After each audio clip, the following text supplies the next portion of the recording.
If you need to make a change to a federal tax return you filed in the last 3 years, you'll need to amend your return by using IRS Form 1040X, which allows you to report changes to income, deductions, credits, and in some cases, filing status.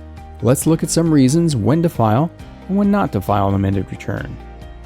File an amended return to increase or decrease your gross income, or to choose a new filing status you were eligible for. Claim deductions, exemptions, or credits you forgot to report, or eliminate those you claimed and were not eligible for.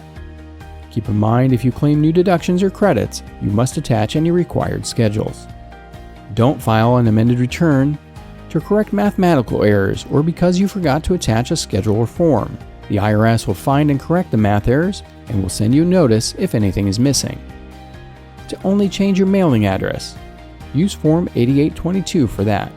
To claim a refund of penalties or interest you have already paid, use Form 843 for that. Here are some tips to avoid any processing delays. At the top of the Form 1040X, indicate the calendar year for the return you're amending. Be sure to check the box for your filing status, even if you're not changing it. Pay close attention to the amounts in column A. This is where most errors are made.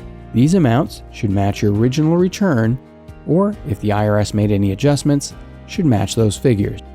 If you're unsure if any changes were made by the IRS, request a record of account transcript through irs.gov to receive a transcript of your original return and information about any adjustments the IRS may have already made after you filed that original return.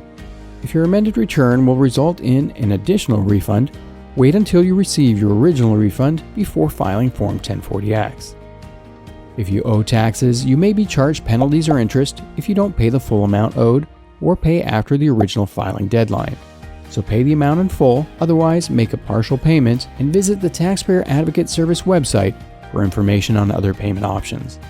If you are amending returns for multiple years, prepare and mail the forms for each year separately. Keep in mind that when filing Form 1040X, you may also need to amend your state income tax return. You'll need to allow up to 16 weeks for the IRS to process the amended return, and you can check on the status on irs.gov by using the Where's My Amended Return tool. Contact the Taxpayer Advocate Service immediately if you're experiencing a hardship related to federal tax issues. Visit the Taxpayer Advocate Service website at taxpayeradvocate.irs.gov for detailed information about amending a tax return and your taxpayer rights. The Taxpayer Advocate Service is your voice at the IRS.